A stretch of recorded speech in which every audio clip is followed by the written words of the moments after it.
সম্প্রতি আফ্রিকার ইথিওপিয়ার মাটি খুঁড়ে গবেষকরা আবিষ্কার করেছে একটা বিরল দাঁত। আর তারপর বিজ্ঞানী মহলে এই দাঁত নিয়ে প্রচুর উত্তেজনা দেখা যাচ্ছে। গবেষকরা দাবি করছে এই দাঁত বহু মিলিয়ন বছর পুরনো এবং এই দাঁতটি নাকি কোনো মানবজাতির হোমিনিন গোষ্ঠীর অন্তর্গত।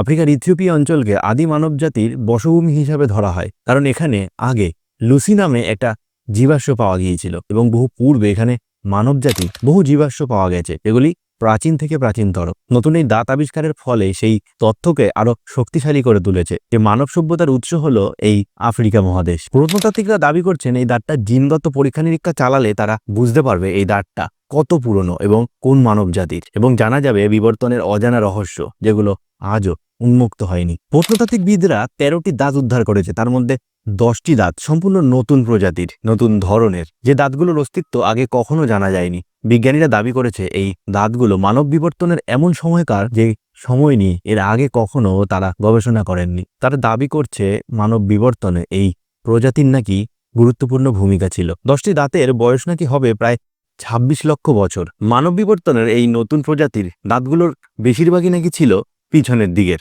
10টি দাঁতে 6টি নাকি ছিল পিছনের দিকের মোলার দাঁত। 2টি দাঁত হলো সামনের দিকের বড় ইনসিরিয়র এবং একটি প্রিমোলার ও একটি ক্যানাইন দাঁত। এই দাঁতগুলো নাকি অ্যাস্ট্রালোপিথেকুস বংশের অন্তর্গত কোনো জীবগোষ্ঠীর বলে দাবি করেছেন তারা। অ্যাস্ট্রালোপিথেকুস হলো মানব বিবর্তনের এমন একটি শাখা যে শাখায় বানর এবং মানুষের যে বৈশিষ্ট্যগুলো আছে সেই দু ধরনের বৈশিষ্ট্যই মানবজাতির মধ্যে পরিলক্ষিত হয়েছিল। এখনো পর্যন্ত বিজ্ঞানী মহল এই বংশের 6টি প্রজাতির কথা জানতে পেরেছে। গবেষকদের মতে এই নতুন 10টি দাঁত অ্যাস্ট্রালোপিথেকুস জাতির হয়তো 7ম বংশের হতে পারে, এমনটাই তারা ধারণা করছে। তবে এই দাঁত নিয়ে সম্প্রতি শোরগোল পড়ে গেছে বিজ্ঞানী মহলে, প্রত্নতাত্ত্বিক মহলে। আরও আবিষ্কারের দিকে বিজ্ঞানীরা তাকিয়ে আছে। হয়তো পৃথিবীর মাটি খুললে প্রাচীনতম জিনিসগুলো এরম এক এক করে বেরিয়ে আসবে, আর আমরাও উৎসাহের সঙ্গে আমাদের পূর্ব জাতি প্রজাতি সম্পর্কে জ্ঞান আরোহণ করতে পারবো। তার জন্য টেকনোপিডিয়া চ্যানেলটির দিকে নজর রাখতে হবে। যারা ভিডিওটা পছন্দ করেছেন অবশ্যই লাইক শেয়ার করবেন এবং লাল কালারের বোতামটা অবশ্যই টিপবেন।